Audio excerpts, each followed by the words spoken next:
অবশ্যই আমি চাইবো সাকিব আল হাসানকে বল করার জন্য। বাংলাদেশে ক্রিকেট সম্পর্কে জানে এবং আমি সাকিব ভাইয়ের একটা গেঞ্জিও গিফট করছি, তার বাসায় গেঞ্জি আছে সাকিব ভাইয়ের একটা গেঞ্জি। অ্যাজ এ স্পোর্টসম্যান, স্পোর্টস লাভার হিসেবে সাকিব ভাইকে অনেক ভালোবাসি। সে ভালো ক্রিকেট খেলে, ভাই যে খেলে সবই খেলে, যে পারে সে ক্রিকেটও পারে, ফুটবলও পারে, সব কিছুই পারে। আমি আমার দলের জন্য বলার হিসেবে খেলতেছি স্পেসিফিকলি। আমি বাংলাদেশের অবশ্যই আমি চাইবো সাকিব আল হাসানকে বল করার জন্য।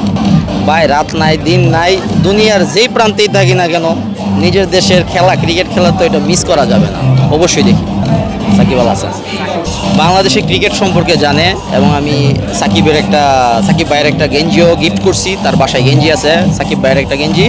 সো মোটামুটি বাংলাদেশি প্লেয়ার যদি বলি সাকিব ভাই সম্পর্কে জানে, তামিম ভাই সম্পর্কে জানে, আর ক্রিকেটার ইন্ডিয়ার বিরাট কোহলি সম্পর্কে জানে।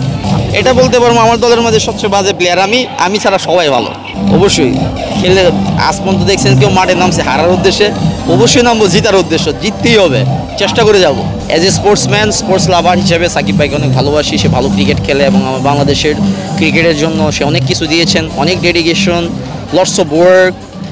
ওই জায়গা থেকে অবশ্যই তাকে সম্মান করি এবং রেসপেক্ট করি। সে যেখানেই থাকুক, যেভাবেই থাকুক, যেন ভালো থাকে। তার যদি ফিজিক্যাল ফিটনেস ভালো থাকে, আর আমাদের বাংলাদেশ বিসিবি যদি মনে করেন যে সাকিব ভাই দরকার বাংলাদেশের জন্য, অবশ্যই হয় নট।